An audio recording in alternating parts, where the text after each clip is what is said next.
एक दिवस की कार्यशाला कर्तव्य से बात आ गया कपिल अशोक, सचिव डेयरी मत्स्य एवं पशुपालन विभाग। सर बहुत अच्छे एथलीट भी हैं, कर्मठ व्यक्तित्व हैं और जिनके मार्गदर्शन में यह विभाग इस वक्त चल रहा है। महोदय आपसे आग्रह है आप हमें संबोधित करने की कृपा करें और हम सब कर्तव्य ध्वनि से एक बार सर की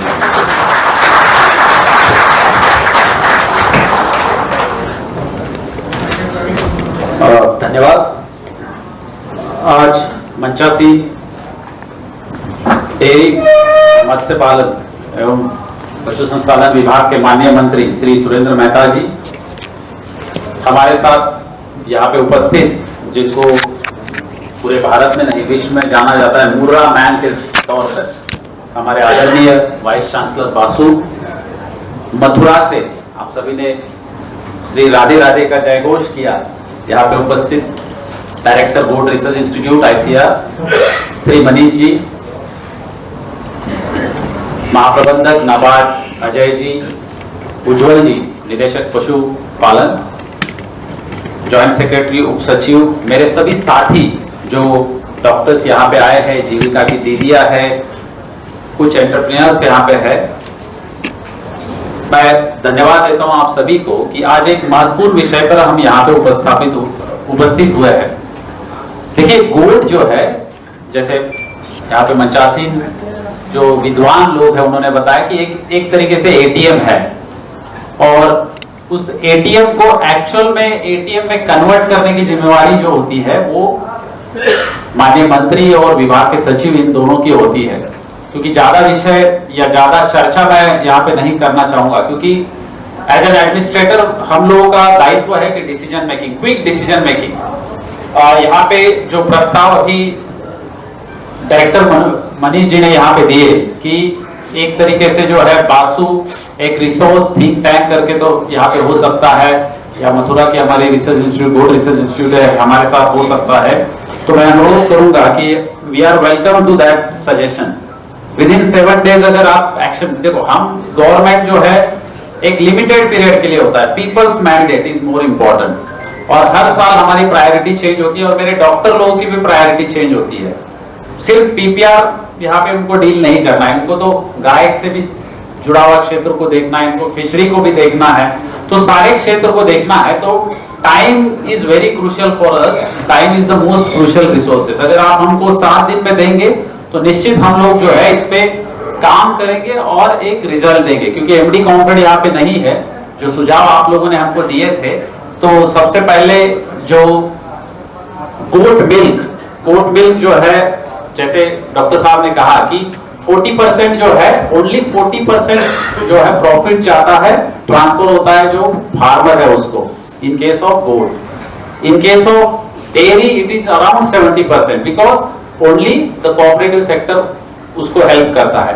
तो हमने निर्णय लिया है कि गोट का भी दूध हम जो है ना सुधा के मार्फत हम बेचेंगे, लेकिन उसकी एक सप्लाई चेन हमको बनानी पड़ेगी। तो वो सप्लाई चेन बनाने के लिए हमारे जो गोट विशेषज्ञ डॉक्टर्स यहाँ पे आए हैं हर जिले से, तो ये लोग उसमें काम करेंगे। गोट फेडरेशन हमारा लास्ट स्टेज में है, बस जो हमारे विद्वान महाधिवक्ता है उनसे एक हमारा विमर्श है, वो विमर्श मेरा आज नहीं तो कल हो जाएगा, then will move into the cabinet. And already हम लोगों ने बहुत सारी चीजें डेयरी सेक्टर में मूव की है, क्योंकि ये व्यासपीठ मैं मानता हूं कि मेरे साथियों को पता होना चाहिए कि हम लोग क्या कर रहे हैं।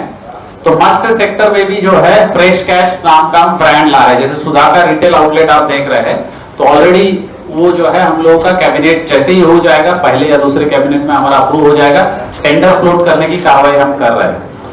एक चीज जरूर बताए कि ब्लैक बंगाल और जो चंपारण मीट, 2 तरीके के उन्होंने बताया, तो आरा गोट और चंपारण गोट, जिसको शाहबादी आरा वालों को बोलते हैं।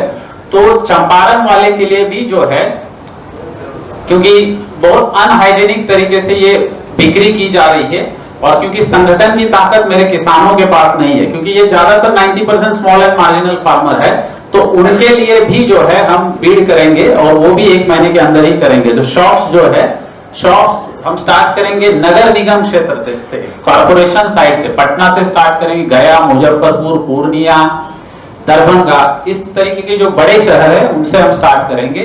और जो ऑनरेबल वाइस चांसलर साहब ने जो बताया कि टेंडरनेस जो है हम लोगों के मीट की जो क्वालिटी है वो सबसे ज्यादा इसको वैल्यू देती है। चंपारण मीट फेमस क्यों है? उसका एक टेस्ट और टेंडरनेस, ये दो चीजें हैं, इसके लिए वो ज्यादा फेमस है। तो हम लोग उस पर भी काम करेंगे। तो अभी दो तीन चीजें क्या है कि हम लोगों को इवैल्यूएट करना पड़ेगा। Scientist are doing their job, university is doing their job. तो as a administrator, bureaucrat, civil servant, हमारा जॉब यह है कि उसको इंप्लीमेंट करना, पॉलिसी बना के उसको इंप्लीमेंट करना।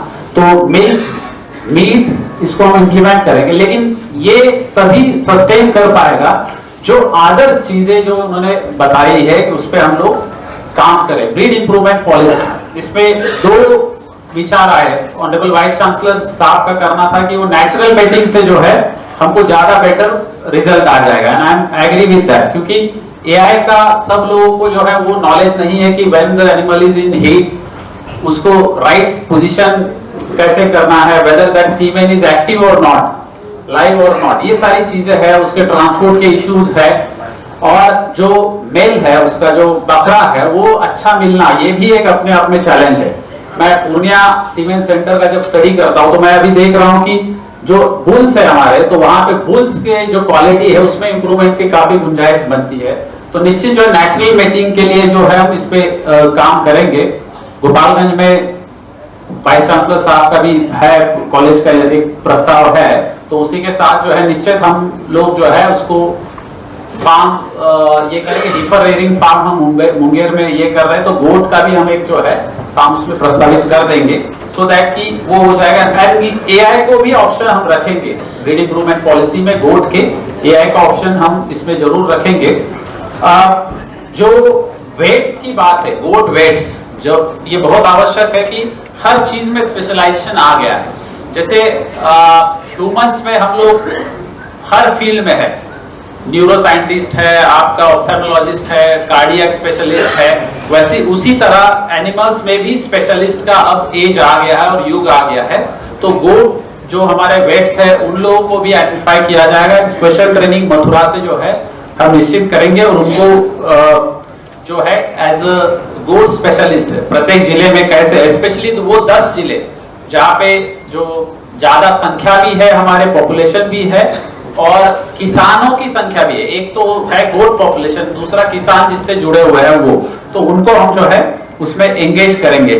और हर घर बकरी, क्योंकि हमारे यहाँ हर घर बहुत इंपॉर्टेंट है। हमारे बिहार व्हेनेवर प्लान्स की वो तो है, मतलब हर घर, जैसे अब हर गांव में जो है डीसीएस बनेगा, डेयरी कोऑपरेटिव सोसाइटी, तो लगभग 45,000 गांव है, तो अभी 24,000 गांव में हम डेयरी कोऑपरेटिव सोसाइटी बनाने जा रहे हैं। हर पंचायत में सुधा का बिक्री केंद्र, 8,053 पंचायत में हम सुधा का बिक्री केंद्र अभी खोलेंगे। उसी तरह ये नारा भी हमको थोड़ा सा कैची लगा, हर घर बकरी, जो एटलीस्ट जो है स्मॉल एंड मार्जिनल फार्मर्स जीविका दीदी के माध्यम से जो महिला रोजगार योजना है, हम लोग 10-10 हजार रुपए दे रहे हैं। तो इस 10,000 रुपए को फिर जो है 2 लाख तक हम लोगों को ले जाना है। तो ये एक स्कीम हो सकती है, लेकिन इसको क्रियान्वित करने का, क्योंकि बजटरी कंस्ट्रेंट्स भी रहते हैं हम लोगों के, तो उसको हम देखते हैं कि किस तरीके से हम इसको ये करेंगे। लेकिन निश्चित पायलट बेसिस पे या आर्थिक कोई निकष लगा के जो है हम इस पे काम कर सकते हैं। पीपीआर फ्री बिहार, ये भी बहुत इंपॉर्टेंट है। एलएचडीसीपी के तहत जो इम्प्लीमेंटेशन है वो पुअर इम्प्लीमेंटेशन है, लेकिन हम इस पे वाइस चांसलर साहब को बताना चाहेंगे हम इम्प्रूवमेंट कर रहे हैं। गोट पॉक्स वैक्सीन वगैरह ये सब प्रोक्योर कर रहे हैं, जो डिले था उसके कारण आइडेंटिफाई करके जो है उसको रिड्रेस कर रहे हैं, ताकि ये चीजें रिपीट नहीं हो, क्योंकि कहीं ना कहीं इसमें कोताही थी और हम इसको सुधारेंगे। उत्तराखंड का जो बकराहों वाला जो बात कहा डायरेक्टर साहब आपने, तो वो निश्चित हम उसका भी स्टडी करेंगे कि कैसे उसको हम यहाँ पे रेप्लिकेट कर सकते हैं या उसके बेस्ट प्रैक्टिसेस हम ले सकते हैं। ये चीज हमको बहुत एक अपीलिंग लगा, मोज़रेला चीज आई थिंक, है ना? उसका नाम क्या है? शेवरे चीज है ये, शेवरा चीज, लेकिन उसमें कुछ तो एम से मोज़रेला चीज लिखे है उसमें। हाँ, मैंने वो देखा था। तो वो चीज भी जो है उसका जो, क्योंकि वैल्यू एडिशन जो है काफी ज्यादा है, 4,000 के करीब आप जो बता रहे थे, तो हमको बहुत अपीलिंग लगा। दूध के साथ जो है ना इसको हम कैसे कैच कर सकते हैं वो भी हम इस पे वर्क करेंगे, क्योंकि अब ज्यादा समय हम नहीं लेंगे। माननीय मंत्री जी भी यहाँ पे उपस्थित है। इस सेक्टर में निश्चित ही बहुत ज्यादा पोटेंशियल है और जैसे बताया गया कि लगभग 27 लाख फार्मर्स बिहार के सीधे जुड़े हुए हैं। और ये फार्मर्स देखिए कहीं ना कहीं दो तरीके के, एक तो स्मॉल एंड मार्जिनल और महिला फार्मर, मतलब ये दोनों गोल जो है बिहार के जो अभी पहले कैबिनेट में जो निर्णय हुआ था वो महिलाओं को जो हमको सशक्त बनाना है। अगर हम गोट पे ध्यान दे देंगे, गोटरी का एक व्यवसाय हम प्रमोट करेंगे तो निश्चित वो महिलाओं का विकास जो है इससे हमारा हो जाएगा। मैं पुनः एक बार जो है यहाँ पे उपस्थित हमारे जितने भी लोग आए हैं, हमारे माननीय मंत्री जी, क्योंकि इनके ही नियंत्रण में, इनके ही मार्गदर्शन में ये सारे कार्यक्रम जो है क्रियान्वित किए जाते हैं और सरकार का प्रतिनिधित्व तो सर्वोच्च स्थान पे वही करते हैं। और एजुकेशन सेक्टर में हमारे honourable vice chancellor Basu, director जो है हमारे मथुरा गोट रिसर्च इंस्टीट्यूट, इन सभी को मैं धन्यवाद देता हूं। और आप सभी को जो है यहाँ पे जो मंथन हुआ है उस मंथन के आलोक में कैसे हम जो है अच्छा काम कर सकते हैं। देखो कई बार ऐसा हो सकता है कि there will not be any सरकारी स्कीम, हर बार कोई सरकारी स्कीम होगी जरूरत नहीं है, लेकिन जब भी आप गांव में जाते हैं या आपके संपर्क में कोई आता है तो इनको आप निश्चित जो है अच्छे तरीके से मार्गदर्शन भी करेंगे तो भी उनके जीवन में अंतर आ सकता है। मैं आप सभी को धन्यवाद देता हूं। Thank you. मैंने प्रारंभ में कहा था सर, इम्प्लीमेंट करने में और लगातार किसी कार्य को प्रगतिशील करने में एक बहुत ही विशेष व्यक्तित्व है। मैं चाहूंगा सचिव सर के लिए एक बार हम सब लोग जोरदार अभिनंदन करें। और अब मैं आमंत्रित करने जा रहा हूं जिनके मार्गदर्शन में ये पूरा विभाग चल रहा है, जिनके मार्गदर्शन में बहुत सारे कार्य हुए हैं, जिनके मार्गदर्शन में दिखते तो बहुत सहज हैं लेकिन काम बहुत ढेर सारे करते हैं। और जैसा कि हमें मालूम हुआ है कि आप महादेव के भक्त हैं, तो महादेव जिस प्रकार से सहज और सरल होते हैं लेकिन देवों के देव हैं, तो मैं आमंत्रित करना चाहता हूं उस शानदार व्यक्तित्व को। और हम सब चाहेंगे कर्तव्य बनी से आमंत्रित करें माननीय मंत्री डेयरी मत्स्य एवं पशुधन विभाग बिहार सरकार आदरणीय श्री सुरेंद्र मेहता जी। आज डेयरी मत्स्य एवं संसाधन विभाग के द्वारा बकरी पालन पर एक विशेष कार्यशाला में उपस्थित डेयरी मत्स्य पशु संसाधन विभाग के सचिव श्री शेषर कबीर अशोक साहब, हम लोगों के बीच उपस्थित श्री हिमांशु शर्मा जी, मुख्य कार्यपालक पदाधिकारी जिनका, श्री उज्जवल कुमार सिंह जी, निदेशक पशुपालन, श्री इंद्रजीत सिंह जी, माननीय कुलपति बिहार पशु विज्ञान विश्वविद्यालय पटना, श्रीमती गीता सिंह, विशेष सचिव डेयरी मत्स्य एवं पशु संसाधन विभाग, श्री समीर कुमार सौरभ जी, प्रबंध निदेशक डॉक्टर मनीष जेटली जी, निदेशक केंद्रीय बकरी अनुसंधान संस्थान मथुरा, अजय साहू, महाप्रबंधक नवाद, आप बकरी पालक किसान बहनों भाइयों, हमारे सभी पदाधिकारीगण, आज आप सुन रहे कि बकरी पालन की संभावना के सवाल पर ये बिहार बकरी पालन के लिए कितना अनुकूल है। उस तापमान में भी वो चलायमान है, निम्न तापमान में भी चलायमान और आसानी से बिहार में असीम संभावना और उसको पालने में गरीब गुरबा को रियायत दी जा रही है। बिहार सरकार की समझ है कि समाज के अंतिम पायदान पर खड़े लोग, ये गरीब गुरबा समाज, उसकी आमदनी कैसे बढ़े, वो हमारे देश के विकास में उसका हिस्सेदारी कैसे मजबूत हो, इसके लिए सरकार काम कर रही है और बड़े पैमाने पर हमारे विभाग के सचिव बैठे हुए हैं, पशु विज्ञान विश्वविद्यालय के कुलपति जी हम आपके बीच हैं। जब कभी थोड़ा समय मिल जाता है तो हम सीधे पशु विज्ञान विश्वविद्यालय की तरफ चले जाते तो बराबर बकरी गाय इस तमाम चीजों पर सेमिनार करके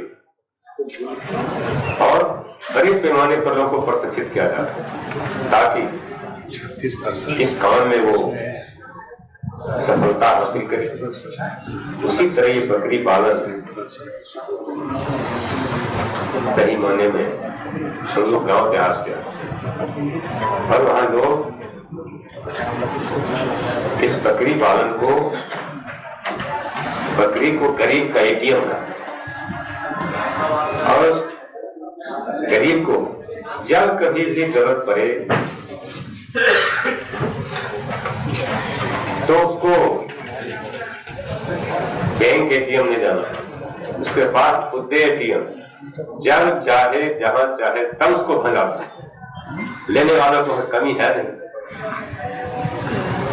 तो इस तरह से गरीब के जीवन में कैसे आमूल चूल परिवर्तन हो, गरीब का विकास कैसे हो, इसकी तैयारी में सरकार मुझसे अभी सुन रहे थे हमारे कह रहे थे कि हम हर गरीब को उसके घर पर एक बकरी पहुंचाते हैं। सरकार की समझ है कि गरीब आगे बढ़े और बकरी पालन में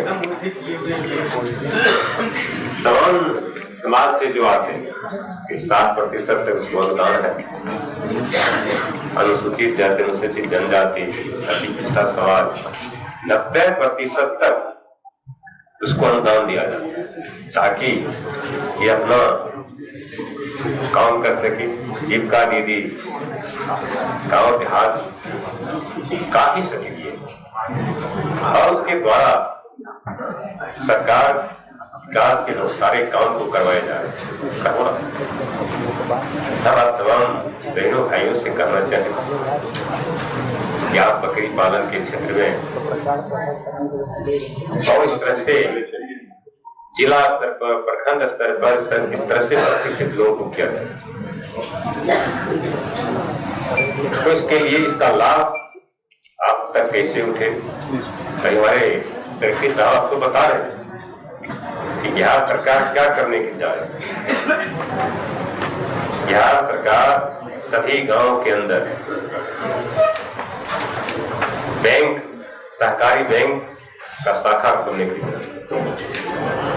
और सहकारी बैंक में जो गरीब का वो एटीएम जो है जो वो एटीएम आपके पास में है उस एटीएम को सरकार के एटीएम में कैसे हम लोग समाहित कर देंगे, कैसे हमारा गरीब कैसे आपका जो अपना एटीएम गरीब का जो अपना एटीएम है वो तो वहां भंजाता है खर्चा कर देता।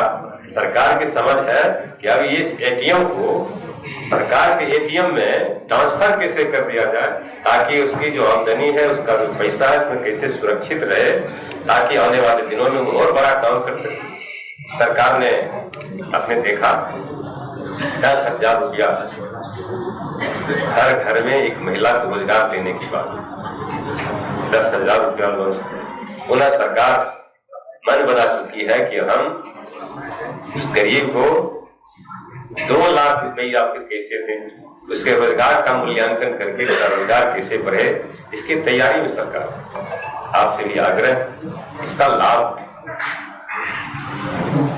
प्रवक्ता जिलाधिकारी आपको बता रहे हैं। ये दूध बकरी का दूध लगता है वो हमारे देहात में वो भगवान का प्रसाद हो गया, मिलता नहीं।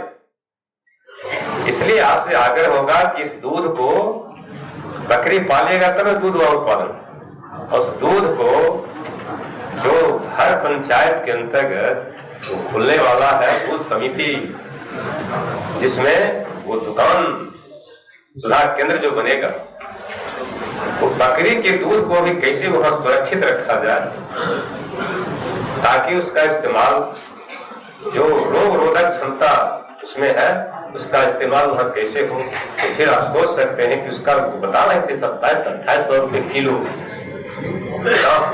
गांव देहात में उसकी कीमत, आपके दूध का भी उतना कीमत, गाय के दूध का कीमत गांव में 50 रुपये लीटर और बकरी के दूध का कीमत आप सोच सकते हैं कितना है।